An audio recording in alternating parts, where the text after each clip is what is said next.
Recording. Yeah, I was gonna say. Good afternoon from the Fort Bend County Law Library here in Richmond, Texas. This is the Attorney Lecture Series. We're lucky to have as a speaker today Annie Scott. She is a well-recognized and respected attorney here in Fort Bend County. I know she practices in other counties, but she spends a lot of her time here, and luckily she spends a lot of her time here at the law library. So we've gotten to know her both as a attorney, and she's a great supporter of us. She practices primarily in criminal defense, handling everything from juvenile murder cases to DWIs, expunctions and non-disclosures, and everything in between. So we're very pleased to have her talking about Voir. And she should be able to know what she's talking about. She's just coming off a several-week trial. So Annie Scott, take it away. Thank you. Thank you, Jonathan. Okay, so welcome everyone. We have some of you live in person, and then we have some of you here on the Zoom meeting. And so welcome to everyone. I hope that what I have to share with everyone is useful. And while I definitely don't know everything, I hope that what I am able to share with you will be helpful to you. So we're going to be talking about voir dire. I'm not going to go over the whole Latin meaning of the word and all that kind of stuff, because if you've ever had a jury trial, I know you hear the prosecutor talk about that all the time. So we're not even going to get into that. What I want to emphasize throughout the entire presentation today is that the main purpose of voir dire is for you to hear what the jury is saying to you. You want to listen to what it is that they are sharing with you. You go in, you know what kind of trial you have. You may not know the type of jury or juror that you want, but you do know the type of juror that you don't want. You don't want a juror that is not in favor of your client getting a second chance. You don't want a juror, say in a DWI case, who does not drink or does not believe that people should drink alcohol. You know, in a murder case, you don't want a juror who has experienced the loss of a family member or friend, a very close friend, to murder. And so you don't want a juror that's just going to be biased from the start. And the only way you're going to find out about that bias is if you listen to them. If you go in with your questions and all you do is read your questions, well, you're not going to hear from them at all. And I've always said, and I've heard other attorneys say that is not the way to do it. So let's get started. Let's see. All right. So the first thing, not necessarily related to voir dire, but related to trial, is that your client has a right to a public trial. That has been established for years, and that includes voir dire. So if your client's family, your client's supporters want to be present from the beginning to the end, and the beginning meaning voir dire, they have a right to do so. The cases that I have that you can cite are Waller v. Georgia, 467 U.S. 39, and Presley v. Georgia, 130 S. Court, Supreme Court, 721. Every trial is obligated to take every reasonable measure to accommodate public attendance at trials, absent some need to protect sensitive information or in order to maintain decorum in the courtroom. So if you have a client whose family is going to be very loud, very boisterous, they don't believe that he's done anything wrong, and they're going to cause a big scene and a big fuss in the courtroom, well, that disturbs the decorum of the courtroom, and the judge has every right to deny them the right to be present and observe, the proceedings. But if you have a family who is just there to support their loved one and is going to sit there quietly and observe, as most of us do, because we as attorneys go and watch each other, pick jurors, we go and watch each other in trial, and we learn from each other. But in this instance, you have family and friends who just want to support the person charged, the accused. And so as long as they are behaving themselves, they have every right by law to be in that courtroom from the beginning all the way up until the end. Going back into the topic of voir dire, we're going to look at the scope of questioning.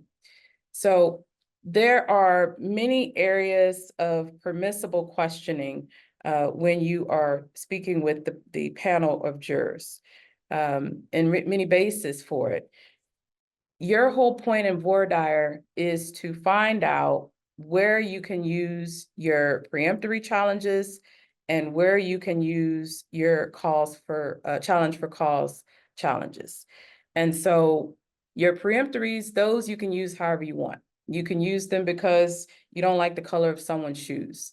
You can use those because someone speaks with a very country twang. You can use those for whatever reason you want, as long as they don't violate another section, which we'll talk about later.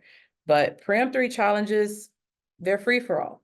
In a misdemeanor court, you're going to get 6, and in the not 6, you're going to get 3, and in the felony court, you're going to get 10. Capitals are different. We're not going to talk about capitals because they have a whole different way of conducting voir dire altogether. But for misdemeanors, you're going to have your 3 preemptory challenges. For your 6-juror panel, and for your felonies, you're going to have your 10 preemptory challenges for your 12-juror panel. And each side gets the same number, meaning the state and the defense. The challenges for cause, well, those are the ones where, as we talked about earlier, you have bias, or you see bias in one of the jury people, and I just like that term, jury people, but you're gonna hear them say something that is just absolutely wrong. It's biased. It shows that you as the defense are starting behind the state, and that is a ground for challenge for cause. So for example, I've heard so many weird and crazy things. But it's great because it gets the jurors talking. And again, our point is to listen. They can say whatever they want to. We're going to thank them for it, and we're going to listen. But as an example, I was down in one of the smaller rural counties around Houston, and it was a aggravated assault case. The accused had shot someone, and they were charging him with that shooting. The person did not die, so it wasn't a homicide, but they were charging him with that assault. And one of the jurors and jury in voir dire said, I don't understand why we have to go through this whole trial process. This is such a waste of time. I don't see why we don't just hang him from a tree like we used to. Yeah. And so, all right, well, we thank you for your opinion. Does anyone else agree with her? And that is a way for you to, we call that looping.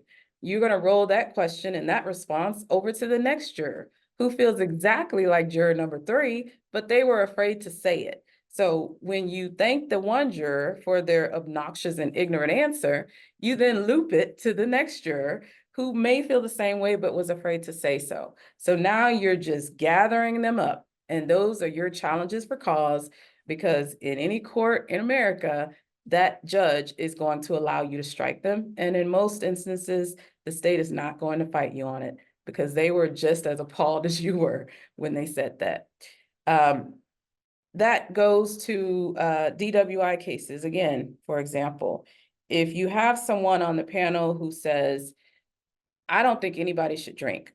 It's just, morally reprehensible, and alcohol is such a bad substance, and I don't know why anybody would ever do that. And then to have the nerve to get into a car, you're just putting everybody on the road at risk, and that could be me and my kids and da da da da. Well, everyone, I think, kind of feels part of that may be true, and you may feel that way yourself about drunk drivers or intoxicated drivers on the road.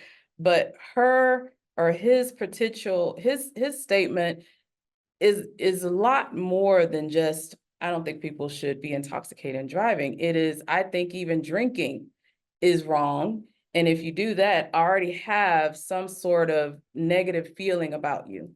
So then I'm going to add to that, now that I know you're charged with a driving offense while you were drinking and intoxicated, you're already starting behind the line.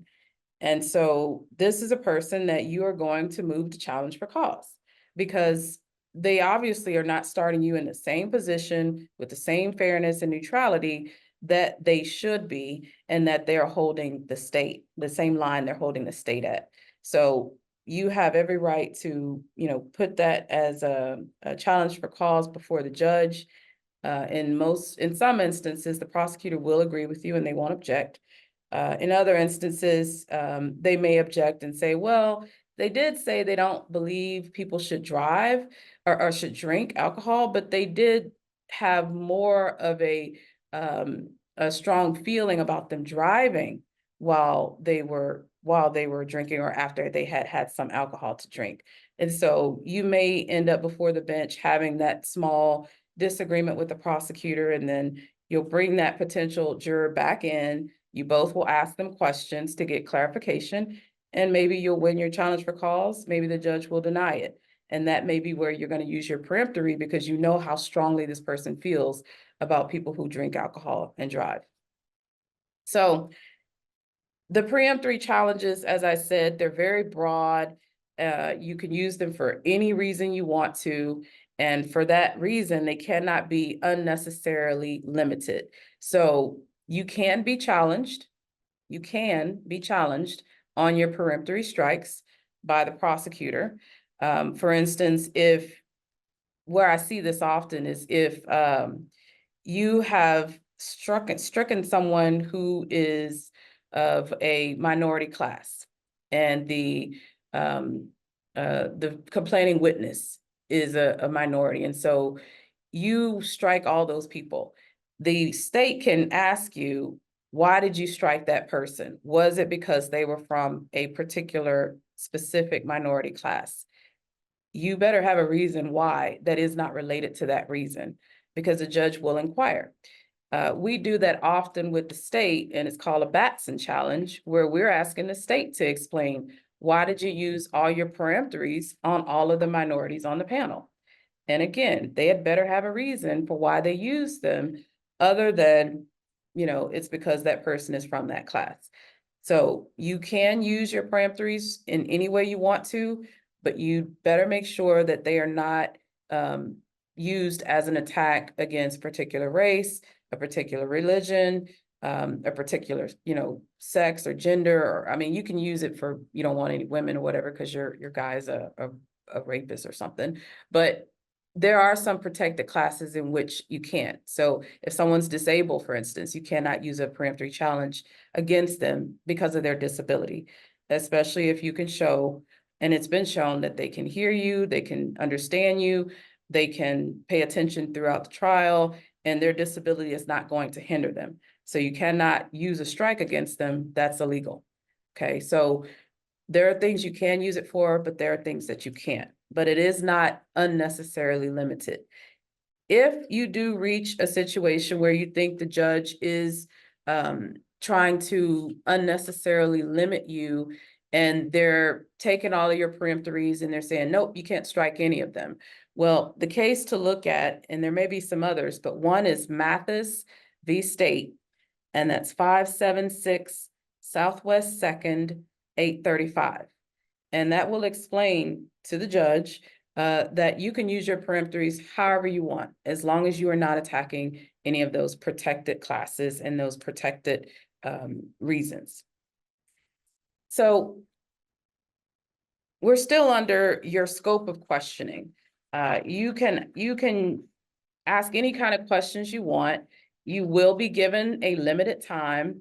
There's no law that tells the judge how long they have to give you. And there's no law that says, how short those voir dires can be.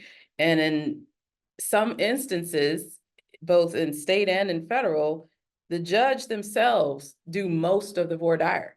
And so you don't really even get an opportunity to ask questions, or if you do, it's not very many, because they say, move along, counsel, I've already covered that. You have 5 minutes left.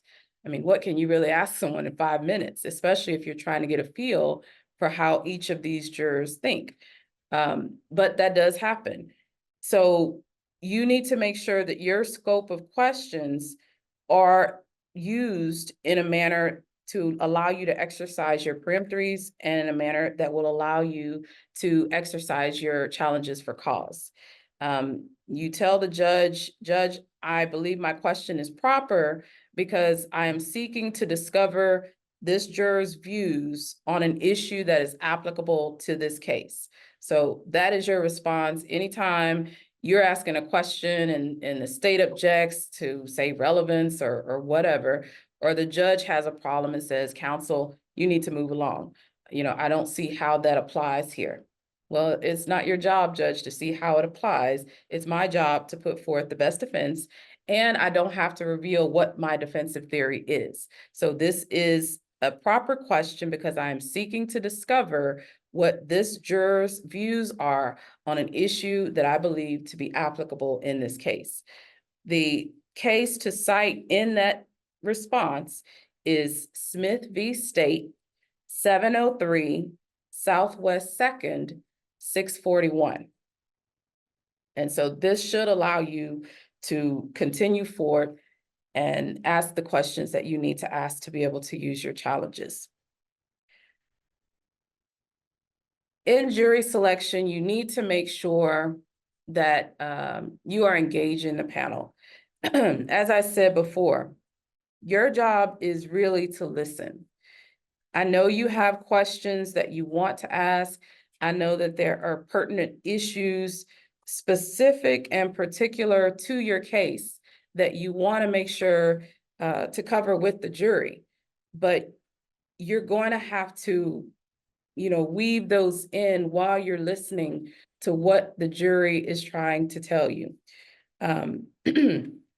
You're there to gain information. Your entire purpose in jury selection is to obtain that relevant information, again, to allow you to use your peremptory challenges and to gain and obtain your challenges for cause. We can also use this process of jury selection to indoctrinate the jury on our theory and establish a rapport with the jury.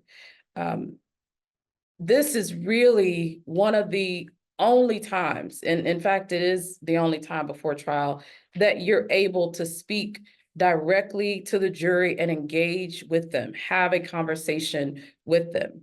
So while you're listening, you can talk, but it should be in the form of a conversation with one of your friends or someone you're just meeting and you're trying to get to know.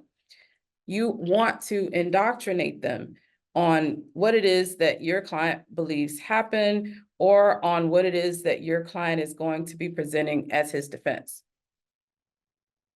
So, for instance, in this DWI trial that we've been using as an example, if your client's defense is, I wasn't intoxicated, but I was actually tired because I work an overnight shift, well, you're going to want to make sure that you speak with those jurors to find out how many of them feel, irritable or feel tired or cranky or they just feel sluggish when they don't get to bed on time. So you may start with, how many of you have a set bedtime? I mean, it may not be an exact 8:30 every night, but somewhere around that time, you are going to bed every night. That's just when you do it. And then those of you who have that set bedtime or that set range of a bedtime, how do you feel when you don't get to bed at that time? To a prosecutor, not knowing what your defensive theory is, she may object to, Judge, why is counsel asking them when they go to bed? How is that relevant? Well, that's none of her business how it's relevant, but it is. It's an issue pertinent to your case and your defense, which you do not have to reveal to the state. So you just dig further in that same line of questioning and you let the jurors talk. And they're going to tell you, and if I don't go to bed by, 10 p.m., I am worthless the next day. And to add to that, really, okay, so let's say, your brother or your oldest child in college calls you and says, mom or dad, whoever it is that can't stay past 10, I need you to come pick me up. Well, what are you going to look like if you leave your house at 10 and your bedtime is normally 10 and now you're out till midnight because they live in a city 40 miles over? What is that going to look like for you? Well, I'd probably be a little bit sluggish. I'd probably, be a little less cognizant and aware of what's going on. I could still drive, but I know I would not be my normal driving self. Okay. Does anyone feel like juror number 4? Oh yeah, if I don't get my 8 hours or 12 hours of sleep, I have a problem. Okay, well, what does that look like for you?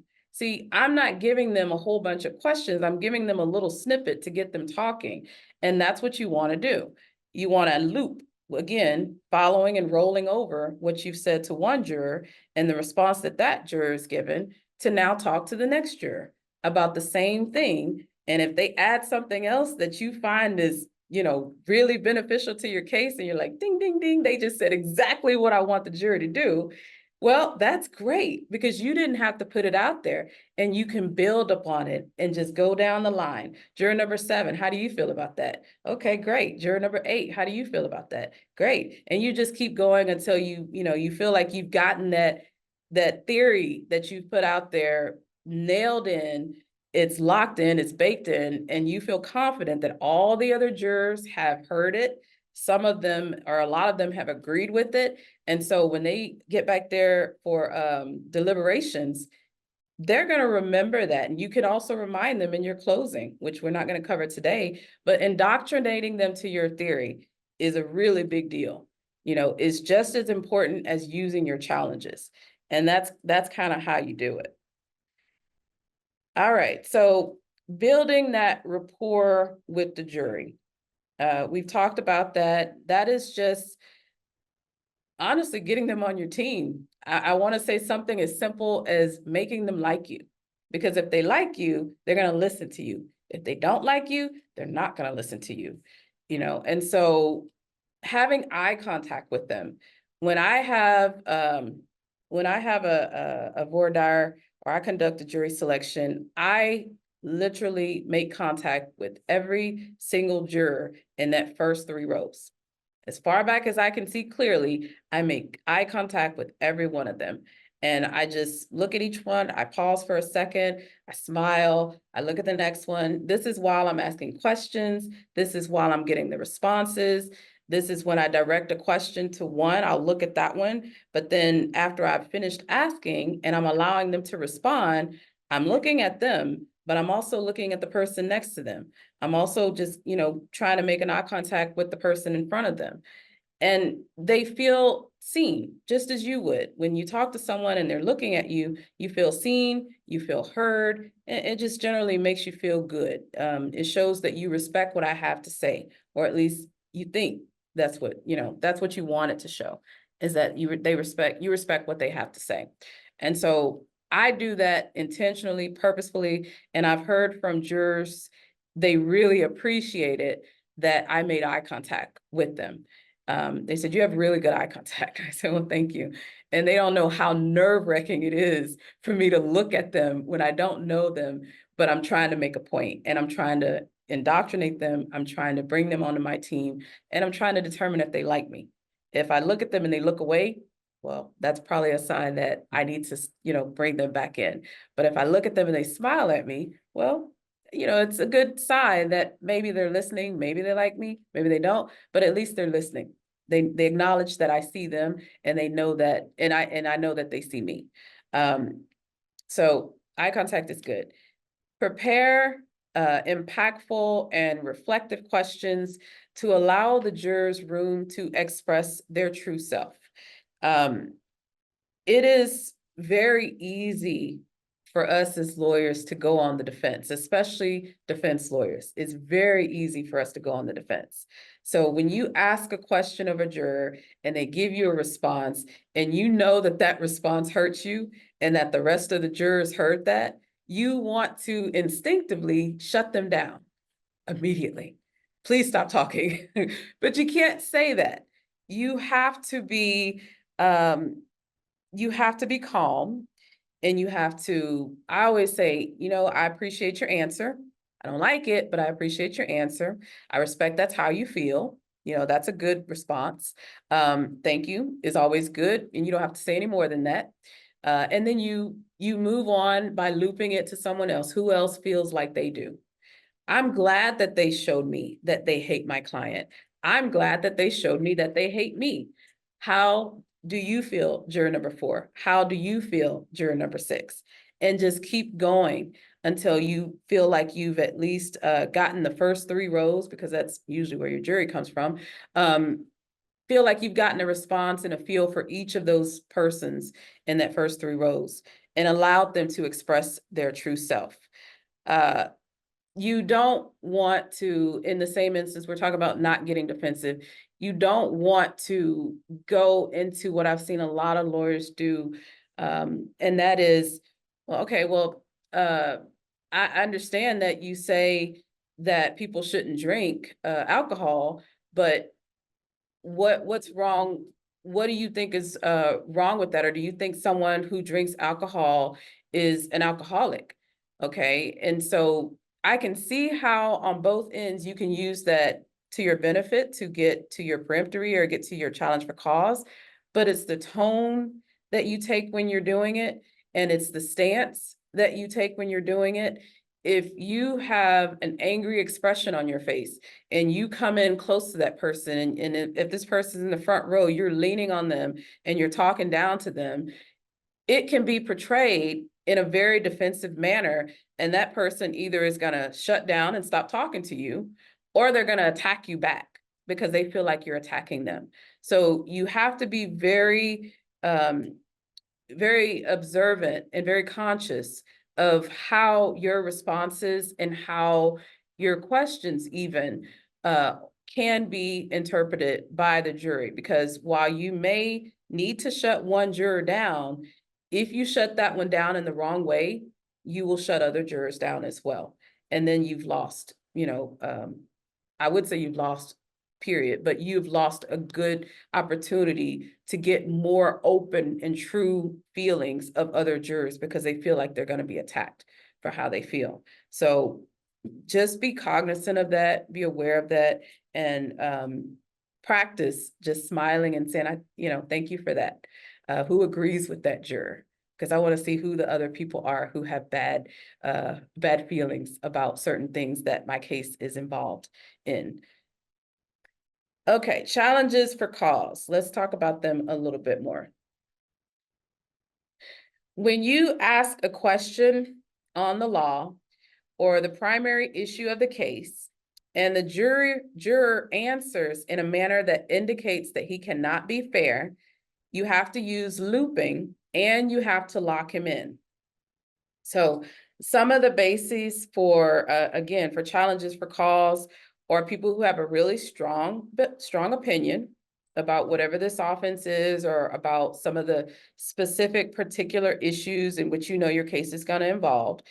And then another way of looking at or seeking out challenges for cause is finding those people who are going to have you starting behind the line of the state.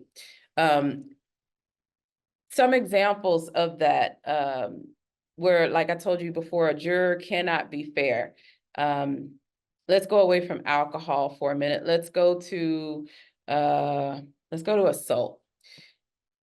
So assault can be many different forms. What we see a lot of the times are men accused of assaulting women, although now we see a lot of women accused of assaulting men. It's just fair and neutral. Either way, you can have it. But what we've always seen in the past is men assaulting women, and women calling the police and saying, yeah, he hit me, or he did something to me. And the officer saying, okay, man, let's go to jail. And he takes him in. You can have a juror in that group, in that panel, saying, I don't believe it's right to hit a woman. There's a man saying to the jury, I'm, old Southern raised Christian. I don't believe it's right for a man to put his hands on a woman. And while I agree with that, I want to ask him a little bit more about that. So sir, if you find out that this woman, picked up a frying pan and hit this man in the back of his head while he was sitting there watching the game, because he wasn't listening to her and she had called out to him a couple times and he didn't answer. So she hit him in the back of the head with a frying pan. And then after she did that, he got up and he pushed her down and said, "What are you doing?" What is your thought? That's a hypothetical. You can use hypotheticals in jury selection. What is your thought on that? I don't care what she did. I don't think a man should ever put his hands on a woman. Okay. So in that situation where she had assaulted him first, you don't believe that he has a right to defend himself. Not if it means putting his hands on her. All right. Thank you so much for your answer. Now you can dig further into that, but you have to just be careful because you can go down a rabbit trail and he'll take you down the rabbit trail and then you lose everybody else on the jury. So looping from there to the next juror, how do you feel about that? Well, I think that if she hit him in the head with a frying pan, he had a right to get up, take the frying pan from her or whatever. There'll be someone else that says, yeah, he has the same right that she would have if he struck her and she wanted to fight back. I mean, it's mutual combat. That's what we say in the legal term. So if you hit me, I have a right to hit you. There are other people who say, like this gentleman, I don't think anybody should put their hands on anybody else. And if someone puts their hands on you first, you should walk away.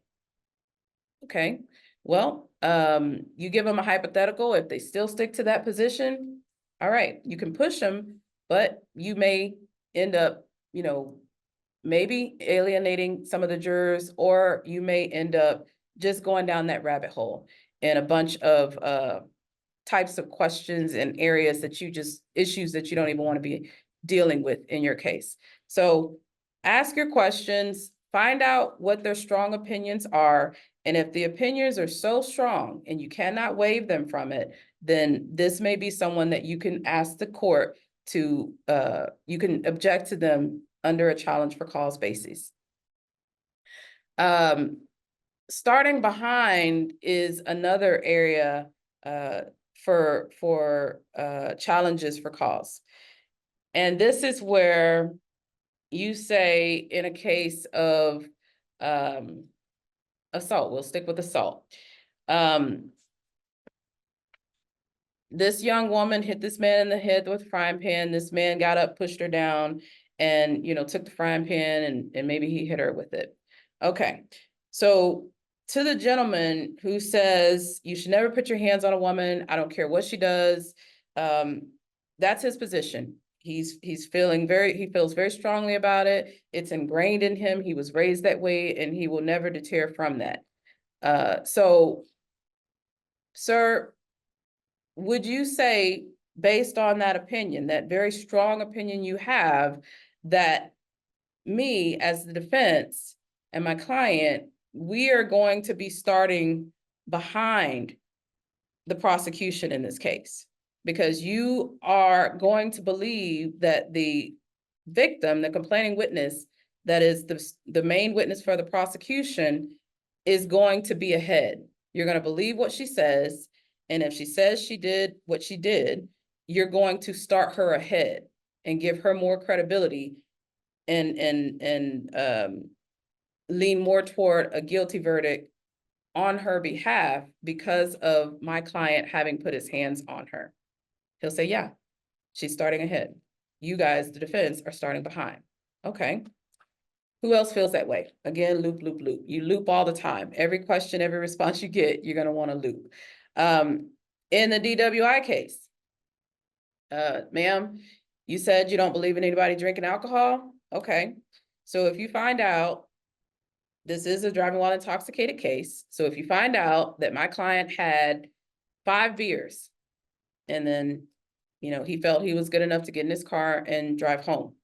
And the prosecution is going to have a lab tech, scientist or whomever come in and give you a blood test result that is a point, I don't know, 0.10. Are you saying to this court that you are going to put more credibility on that blood test or breath test at a 0.10 than you will to my client if he testifies and you've learned that he had 5 beers? Yes. Okay, so even though the blood tests could have been done and performed improperly, even though the method in which they drew the blood was not done properly, it wasn't done by a certified or a nurse, it wasn't done in an environment in which it should have been done. Even if there are problems with that, but you still got a result of 0.10, you're going to put more stock in that rather than give my client a fair shot and start him out at the same line as the prosecution. Yeah. Okay. So that means we're starting behind. That's a challenge for cause. Going back real quick to the strong opinions, you all will find very often that in very serious cases, the jurors are not in favor of probation. And that is ripe for challenges for cause. If you have a murder case, or you have a sexual assault case, or you have any case in which the offense is against a child, or you have, any sort of case that is probably above a third degree. If you ask each of those jurors, would they consider the full range of punishment, and the full range meaning probation at the bottom, and then some sentence in jail somewhere at the top, would they be able to consider that full range and give your guy probation for this offense of murder? So many people are going to say no. If they are accused of sexually assaulting a child and they're found guilty, would you consider giving my guy probation for that? So many people are going to say no. That is an absolute challenge for cause. And so when you start doing and handling those higher level cases, probation, again, it's a ripe area. They are just not going to be willing to do that. And so that's it. I found in murder cases, there are people who do not want to look at photographs of the decedent or at the autopsy. And so that is a challenge for cause ground if you cannot consider all the evidence, meaning you cannot look at all the evidence. And so you're going to object to them being on the jury because they can't review all the evidence. You have to be able to look at it. You have to be able to consider it, and you cannot turn your head away. Now, I find that people say that, yeah, I'll look at it, but then, being in a murder trial for the last couple weeks, I've seen when the state did present those photos, folks looked away. They said they wouldn't do that. So you can't control what's going to happen, but you have to get that question and you have to find out how they feel, which is why you ask them. And then all you can do is, respect the response that they give you, even if it's not true and that's not what they do. One of the main areas I think that people get in trouble with in jury selection, I don't want to say trouble, but that they struggle with when they're not used to having or doing being before a jury, is the area of commitment questions. Commitment questions are questions in which you try to commit a prospective juror to resolve or refrain from resolving an issue a certain way after learning a particular fact. One of the ways that I used to get in trouble for commitment questions when I was, just starting out, is I would insert some fact from my case, which you can't do. You can't tell the jurors what the case, you can tell them what the charge is, but you can't go into the facts.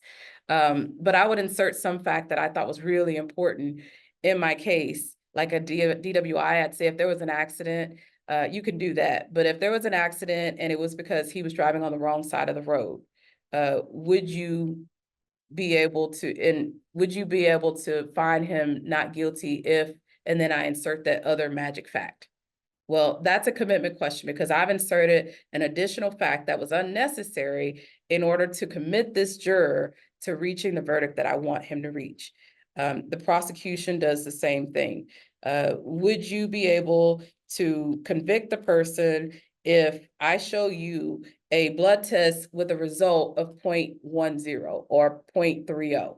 Well, you are trying to commit that juror to resolve this issue of whether he was driving while intoxicated by giving them that particular fact that his level was blah, blah, blah. That is a commitment question. You cannot do that. That's not allowed. And they could be framed in really creative, flowery terms where it almost doesn't sound like a commitment question, but if you have any doubt, just object anyway. And say, Judge, it sounds like she's trying to commit that juror to answer in a favor of conviction, because that's what they're trying to do. But if the question is very general and you can tell it is just a question to see if they can follow probation, or if they can, listen to all the evidence and review decedents and autopsies, that's different. Those are facts that you have to know. Those are commitment type, but those are facts you have to know in order to exercise your challenges for cause. But the case for commitment questions, if you guys don't know, it's Standifer v. State, 59 Southwest 3rd, 177. And when we object, we say, Judge, objection, Standifer. And all the judges know what it is. It's a commitment question. So you read that case, you'll know exactly what those questions look like, and you'll know it when you hear it after a while. You are allowed to ask them if they can follow the law. And that usually, again, is in terms of, can you get probation? Can you acquit if the state hasn't proved this case beyond a reasonable doubt? So those are questions that relate to the law. They're not about the facts. And those are, again, okay questions. When you do have objections, for whatever reason you have objections, you want to make sure that you're on the record, for one, because a lot of judges, they don't do this so much anymore during voir dire, but there have been situations, and they still occur, where the judges say, counsel, come up to the bench. We go up to the bench, and normally the court reporter scurries along with her little machine, and she plugs in her microphone and she listens and she types everything. But sometimes the judge will say, we don't need a record for this. No, Judge, we actually do. We need a record for everything that is discussed in voir dire, if it is related to my client's case, any objections we have, any objections the state has, if it's housekeeping matters, those probably should have been done before we started our selection. They may be done in terms of, when are we going to have lunch? When do you guys want to break? Something like that. But if it is about a question you've asked, or a response that the jury has given, or anything of that nature, and you think it's remotely related to this voir dire, then you need to keep it on the record. You want to make sure that you are, again, asking proper questions that allow you to intelligently use your strikes, whether they be preemptory or challenges for cause.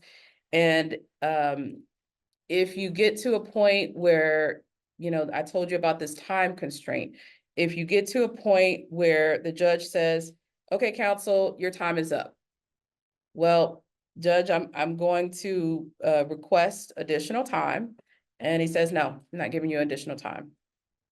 Okay, Judge, I'd like to first, I want to object because I've not been able to ask all the questions that I believe are necessary, and I have proper questions that have not been asked.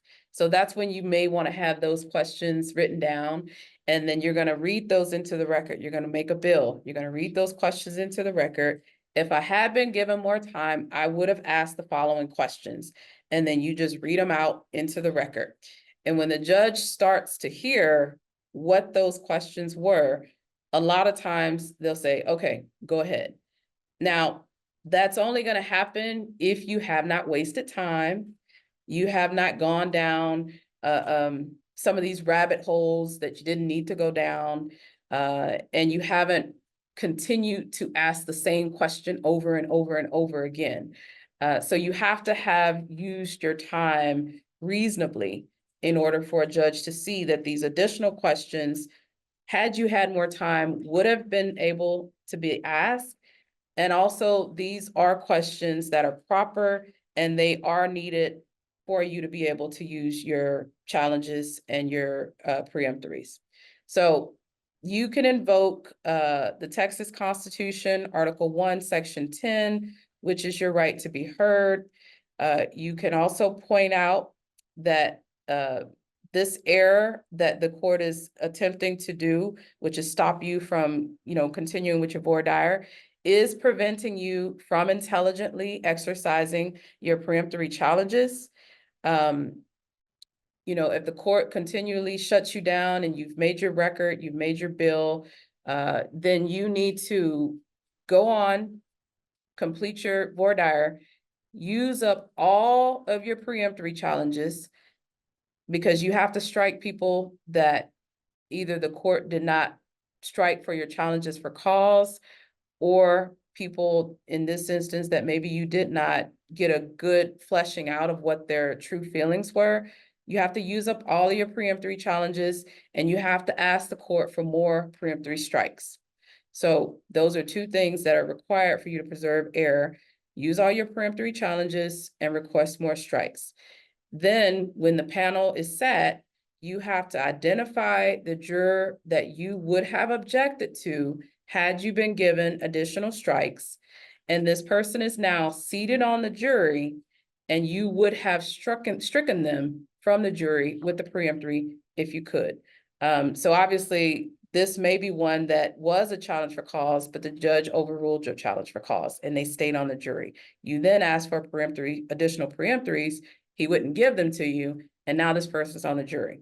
So you have preserved the record if you do those things. As I said earlier, the number of challenges, you get 3 preemptories in the misdemeanor, and you get 10 in the felony. I think I said 5. Did I say 5? You said 3 and 10. 3 and 10, I think it's 5 and 10. I'm sorry. It's 5 in misdemeanor, it's 10 in felony. You guys have to look that one up because I keep getting them mixed up, but I know felony's 10. If you have alternates in the courts nowadays, they pick alternates because of COVID. If you're gonna pick an alternate, each one of you will get one additional strike for that additional alternate that you're gonna be picking. All right, so we are coming up on our 50-minute mark. I have a quote here from Jeffrey T. Frederick. It says, you're looking for people who need to be removed from the jury pool, and your questions should be designed to uncover those who should be removed. And that has been my entire point here.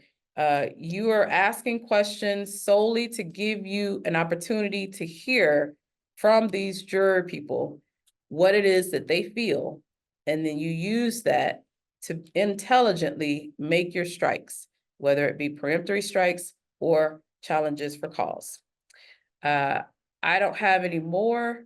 This is a topic I think we could talk about for a while, but for now, that's it. Can I have one question? Absolutely. I said one comment. I don't mean to make it longer, but I was just thinking, so what about in your, your first 3 rows, your first, 36 jurors or so, who are more likely than not to be on the panel. Mhm. What about the quiet person? Oh, goodness. So, the person who really just, Joe Blow, Mary Doe, who just really ain't saying anything, might nod her head now and again, something like that. When you're seeing that, do you have any particular tactic, for lack of a better word, that you use how are you going to elicit something from them without feeling like you're picking on them? Oh, that's great with looping. Yeah. When you've gotten a response, whether it be good for you or bad for you, and you know that person has not said anything, you're going to call them out. Juror number 15, we haven't heard from you yet. What do you think about this? Yeah. That's the perfect segue into getting them in this whole conversation of new friends that you're having. It's really important, very, very important. I didn't mention it, but you need to have another person there, another set of eyes and another set of ears on your team that sits next to you, sits behind you, sits over in the jury box and watches the audience, because they need to see what you don't see. They need to hear what you don't hear. You're not going to be able to see everything. You're going to be up there. You're going to be anxious. You're going to be nervous. You're going to be, trying to rush and get all these questions in before your time is over. And so you need someone there with you. they say, the good attorney doesn't go to trial alone. I have to agree with that, because I cannot be my best if it's just me, because I'm not gonna see everything. And I can tell you guys, from sitting behind another attorney while they're conducting the voir dire, I see so many hands that get raised by jury people that that attorney does not see, but I do. And so I will go and slip them a note and say, hey, juror number 5 raised their hand when you asked this question. I think they wanted to respond, follow up with them. And so now they find out what that person wanted to say. What I do, and what I've seen some other attorneys do, when they finish their questioning, they'll run over to the table or wherever their sidekick is and say, anything else? Did you guys have any other questions, or is there anything that I forgot? And you do that while you're still within your time frame to make sure you don't miss anything. And to make sure that you do talk to those jury people who haven't said anything. I call them wild cards. Those folks who sit there and they may nod their head, they may not have any expression at all. But if they end up on your jury and you've not heard a single thing from them, they are wild cards, because you don't know what they think, you don't know what their purpose is, you don't know if they have an agenda. And I hear the horror stories from my colleagues about someone who ended up on their jury that was like a sleeper. They didn't know that they hated your client. They didn't know that, you know, they live next door to, you know, this mass homicide scene. And now they're on your jury. And you didn't know that because they didn't talk and you didn't try to talk to them. So I think looping is probably the most effective way to get everybody in that first 3 rows involved in y'all's conversation. Yeah. Interesting. Yeah. What other questions? Any other questions from anybody? You know, it's like you said, once you get started on talking about this stuff, then it really brings to mind a bunch more questions. I didn't know. That was the one that came to mind for me, because just the people who are gonna end up on the jury, who are just kind of quieter people, you know, maybe even might have even had something to say, you know, have an opinion on what was brought up and talking with someone else, but still didn't, you know, got to, you know, Yes. through that looping procedures. I think that's my big takeaway from your presentation, and is that deal. Well, thank you. Mhm. Thank you. Yeah, those folks, you know, it's really hard to get, there's people who are shy. And one of the best ways to address, say, your client not testifying, the Fifth Amendment, is to say, how many of you have a fear of public speaking? Okay, everybody's, you know, raising their hand. And having that fear of public speaking, what do you feel, do you think you'd be able to speak if you had to sit in this chair? If you had to sit in this chair and then later you were asked to go and take the stand and testify on your own behalf, how do you think that would make you feel? You know, and you just ask them. And then what are some reasons why people don't want to testify? You know, that's another ripe ground for you to get into the Fifth Amendment. There are stutterers, there are people who, you know, again, they have public speaking. There are people who don't have a good tone. You know, everything they say is too loud, everything they say is too soft. You know, sometimes your attorneys told you not to speak, but getting into those examples for that issue of Fifth Amendment and the defendant testifying is very good ground to also use your challenges for cause for those people who say, oh, if it was me, I'd have to say something. And will you hold it against my client if he doesn't feel the same way that you do? Oh yeah, if he doesn't testify, I think he has something to hide. Okay, great. Who feels like that person? And you go for it with your looping. So, you know, trying to get everybody to talk, it's easy if you listen. It's easy if you listen. I know you're scared. I know it's a very frightening experience and almost an experiment to go and conduct a voir dire or jury selection, but it can be done, and it can be done with you really talking as little as possible, because that's what your job is, to talk as little as possible and to give them some points in which you want to discuss, and then let them discuss it. I like to say, and I think I've heard someone else say, you know, hey, my name is Annie Scott. I represent so-and-so. I'd like to have a conversation with you. And then you just start talking. We're all going to get to know each other a little bit better. You know, we may not all be friends after this, but I'd like to think that we can at least communicate openly. And we just start talking. And so if you make it a conversation, everybody that wants to talk to you will talk to you. Those who don't want to talk to you, you bring them into the conversation anyway with the looping, and you find out how they feel. I think I like the first 3 rows because it's very easy to get to those first 36 people. Once you get out to 72 or 84 folks, that's kind of difficult.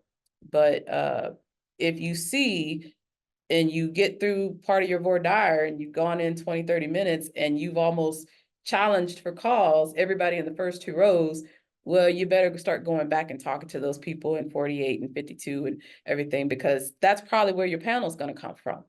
If everybody on the front has a bias, or they can't consider probation, or the state's going to always, a cop is going to start ahead. That's another thing. Who believes cops always tell the truth? Everybody. Okay, great. Glad you feel that way. If a cop testifies and my client testifies, who do you believe you're going to give more credibility to? Oh, the cop, definitely. Okay. I can get into an argument with them. Well, why? But then that's my defense coming on. I don't want that. I want to know who feels that same way. And then locking them into that feeling, that strong belief that they have. That's what's going to get me my challenge for cause. One of the ways, and I might have missed it, to lock someone in. So when you get a juror on your panel that says something that is just wrong and it's a challenge for cause, and you know it's a challenge for cause, and you don't want the judge, or, well, yeah, it's the judge, to try to rehabilitate them, you need to lock them in. That means, okay, juror number 5, I hear you. I respect what you have to say. It sounds like this is a belief that you feel very strongly in your heart, right? Yes. And you felt this belief your entire life. It was, the way your grandmother felt, it was the way your mother felt, and this is the way you feel as well. Yes. And you've probably taught your children this same idea and this same belief. Yes. Okay. So seeing as how this is something that is almost ingrained within you, is there anything that I can say that's going to make you give up that belief? Nope. Is there anything that the judge can say that's going to make you give up that belief? Nope. Is there anything the prosecutor could say that's going to make you give up that belief? Nope. So you believe the way you believe, you feel the way you feel. There's nothing I can say, that the judge can say, or that the prosecutor can say that's going to make you change your mind. Nope. Okay. And judge, all right, that's it. I mean, you don't have to go to judge because we don't do one by one, but you have locked them in now. The judge can't come back and say, well, what if, so da, da, da. Nope, he's already told you. And I would object to the judge, going behind it. He can do it, but I'm going to object to it, put it on the record, because I have to preserve error that I have locked him down on a challenge for cause, and the judge is still attempting to rehabilitate him, when I know, and we all know, that this is his feeling and it's ingrained in him. Nobody can say anything different. It is what it is. How personal are you? How willing are you to get personal? Let's say with one juror, to make a point where on that belief between, because that talking like the testimony of a police officer, where somebody says, I'm going to inherently believe a cop over somebody else, and say, well, okay, so if I'm sitting at a table and I'm talking to both you and a police officer, I automatically should believe the police officer over you. Basically say, I should believe, challenge you, not just this, criminal defendant, a defendant in a criminal case, but to them, just all things being equal, I should the cop's gonna be more believable than you. Would you ever do that? Not in that way. Yeah. If someone tells me that they are going to believe a cop over any other witness, I mean, this cop is just going to start ahead, above anyone, before anyone else. It could be because they have families that are cops. It may be a cop himself, but when they say that, I am going to ask them something to the effect. So before you've ever heard anything that's come out of this particular cop's mouth, you're going to already give him some credibility, and what he has to say, some credibility, before you've even heard him. Yes. And, is this a belief and a feeling that you have based on the fact that you have, cops in your family? Is this a belief you had based on, some experience you had? I mean, that's where we start to get the personal that you're talking about. But more than anything, I really don't care why he feels how he feels. I just appreciate that he's telling me the truth, that that is how he feels. Right. So I don't, Not necessarily an argument, it's just get it out. just get it out. Yeah. Yeah, Yeah. because if you start to dig into why, I heard someone say, I don't subscribe to the school of why. I don't care why you do what you do or why you feel the way you feel. I just want to know in jury selection that you feel that way. Right. And then, does anyone else feel that way? And then start moving people out, voting people out, I guess is what we say, Mhm. than keeping them in. So, but yeah, the cop integrity and credibility is a ripe ground Sure. for a cause, because they almost always start out ahead. And this is before you've ever heard a single word out of their mouth. You don't know what their reputation is. You don't know what their reputation is for being truthful. You don't know if they've been reprimanded for lying or dishonesty. You don't know if they're coming from another police department in which they got in trouble for. Nope. So you're still going to put them ahead. Yes. I believe law enforcement, they have a hard job. They do what's right. And that's how I feel. And they double down on it or Mhm. triple down on it. Mhm. Thank you so much for your opinion. Does anyone else feel that way? Mm. And you just move along. Yeah. Keep moving and striking them out. Interesting. Mm. Jury selection is fun. What if you ever have a judge that leaves jurors, makes it a point to say, they've been a lawyer for 25, 30 years.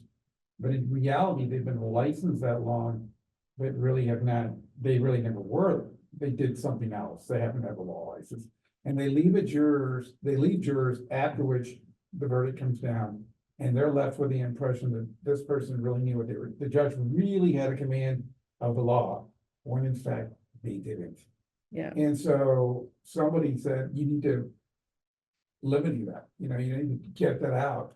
But I said, well, I don't know how you can do that. They're just establishing who they are. But then they would just constantly interject and say things, and it was real bizarre. It was bizarre what they did. Yeah. But and then afterwards, the jury tells, oh, yeah, they they're done. Sure, they totally could have been lawyers for 25 or 30 years, but in fact, they've done other things. Yes. So And you just- this is something that it sounds like it happened during trial, right? Right in the beginning. From They're the, introducing themselves, right, from the jump, they're saying, I've lived over here and I've done, but they never mentioned that, hey, I was this. yes. They said, I've been licensed for X number of years. Yeah, so you Yeah. could definitely file a motion in limine to make sure, or to try, it may not be effective, but you can try to file a motion in limine to make sure that the judge does not put forth anything in which he seems to have, expressed his opinion or put anything forward that he believes or you believe could sway the jury into showing that he has more, not really more experience because that's irrelevant, but that he has more of a positioning or a siding more with one side over the other. Now, what you're saying, I don't know if that exactly fits in that category, because at the end of the day, if a judge says, I've been a judge for 30 years, I was just reelected, da da da da da, all of that may sound like a bolstering, and it probably is, but it really has nothing to do with the case. Now, how the jury perceives it, we don't know until it happens. Like you said, you learn afterwards when you spoke to him that they perceived that to mean, oh my gosh, he knows what he's doing. When in actuality, he probably didn't. That happens. It's just the impression that jurors and we as people get from people based on what we hear or learn about them. It doesn't make it true. It doesn't make it not true. For purposes of trial and purposes of jury selection, the best you can do is have a conversation at the bench and say, Judge, I believe by your expressing this opinion that you are influencing the jury, that you are seeming, and I know it's not your intention, but it looks like you are seeming to present to the jury your position or your thought on this case. And it's a weight for the state and a hinder, or a danger to the defendant. So if you see something like that, you have to say something in trial. I had a trial where the judge, he just thought he knew a lot. And so he wanted to share all of those things that he knew every chance he got, from jury selection all the way through. Counsel, move on. We've already heard that. Well, no, Judge, you haven't actually heard that. What I was saying previously was this, and what I was saying here is this. So it's a different response. And I'm not going to get too much into arguing back and forth Right. with the judge, because that doesn't look good. Mm. But, just kind of smiling and going forward, I would keep just repeating what I was saying. And I could tell that the jury was getting annoyed with how often he was interrupting me. I saw that they wanted to come to my defense, because they would just speak out while he was trying to say whatever and respond to the question that I was asking anyway. So they were coming to my rescue. And so you just, you get put in those bad situations with some judges, and you just have to just take it, and you be professional. And they always say, be the bigger person. And so you be the bigger person, you do what you know you're supposed to do. You don't tuck tail and run, because that doesn't help you, your client, or anybody. If you have a point you need to prove, you have a question you need to ask, go ahead and ask it. If it's a proper question, go ahead and ask it. Cause I had that same judge, it was the Stanford. It was clear, the DA knew, they knew what they were doing, cause they went into it, so they did all their basic stuff, and then they did something important, and then boom, they went right into it.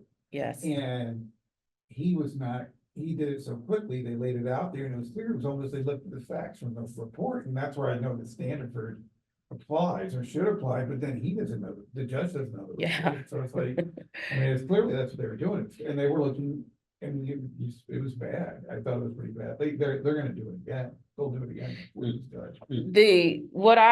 So we have a lot of new judges, Right. and unfortunately we have judges who sometimes have not practiced, criminal defense, and they're on the criminal courts overseeing criminal cases and criminal trials. So what I've been told, and what I plan to do, is in those situations, the whole point is we have to educate the judge, just like we have to educate the jury. Right. Educating the jury means going through in voir dire and giving them those hypotheticals, giving them those similarities that are in comparison to our case, but without expressing, specific particular facts. Educating the judge, we have a lot more influence and a lot more power, because we can prepare a whole memorandum for them and file it, give it to the state. I hate to give it to the state, but you have to educate them too. If you know what the law is, and you know what, the cases are, prepare a memo, give it to the judge, educate him on the way this works, the way things are, and then hopefully he'll read it, and he'll see what you're doing, and he'll understand why you're doing it, because you've laid it all out to him. He's seen and read what these other cases have done, and get a better understanding of how to oversee and referee the case that you're on. With jurors and jury selection, you could prepare a PowerPoint in which you still put, like the state does, they put the law there, they put the elements there, they show what they have to prove. You can do that type of thing if you want to show your cards and you want to show what your defense is. Just be creative and crafty, and if you want to hide some, that's fine, because you don't have to reveal anything. But put together a PowerPoint and discuss it, and they can read it. And some people are visual learners, some people are auditory learners, you don't know. I'm sorry to interrupt. Yeah. Do you yourself use PowerPoint? I do. And would you not ever use a PowerPoint at this point, knowing what you know? Oh, yeah, I would. I'm just. I would. I do both. And sometimes it's just a matter of time. I didn't have time to create a PowerPoint, so I just go for it. And sometimes if it's a very simple case and I don't really need to lay anything Right. out, I won't necessarily use a PowerPoint in the voir dire. So it's very helpful though. If I had the time that I would like every trial, I would do a PowerPoint for every trial. And if I don't get to do it at the voir dire part of the trial, I will do it in the closing argument part of the trial. Because in closing argument, I think it's really important to go over that beyond a reasonable doubt scale. That's my favorite part of the voir dire. you know, you can say, you know, maybe he did it. That's still not guilty. You know, possibly he did it. That's still not guilty. It's probably more likely than not that he did it. That's still not guilty. Because that's clear and convincing. That ain't beyond a reasonable doubt. That's much higher. And so you got to be beyond all that reasonable doubt to say that he's guilty. What do you do in order to avoid our unreasonable doubt and what it needs to do? What do I do Yeah, how do you present that to a jury? beyond a reasonable doubt? It means you've given up all reasonable doubt. And I like to say all instead of a.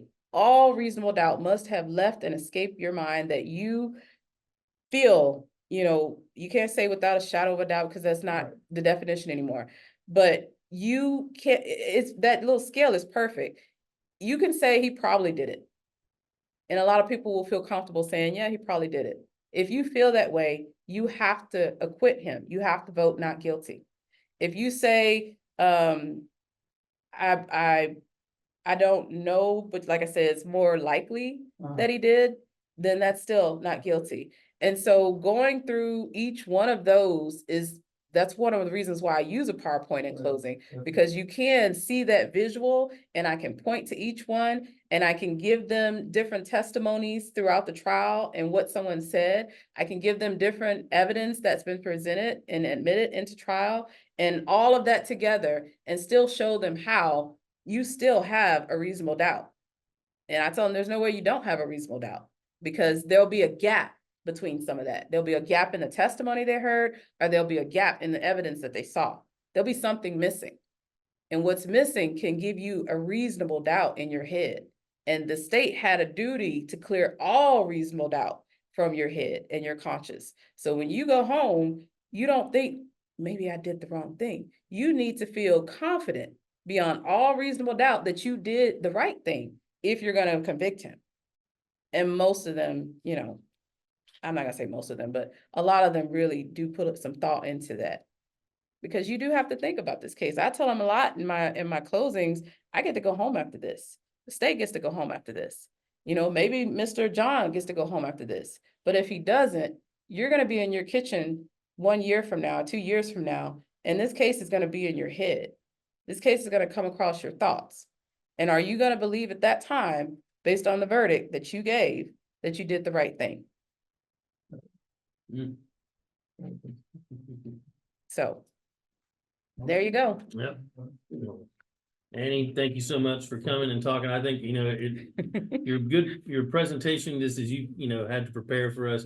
It's, you know, it's excellent. And then when you get talking about stuff, it really brings it out, you know, and I love both parts of it, kind of the prepared, somewhat prepared part, but then the extemporaneous discussion of things really brings some things out and really shows, you know, what you're talking about, you know, that you put this into practice day in and day out. I do put it into practice. Yeah, so thank you so much for taking your time on a Friday afternoon to come speak No with us. problem. Thank you so much. Thank you for having me. Betcha. Good. Bye, guys. That's good.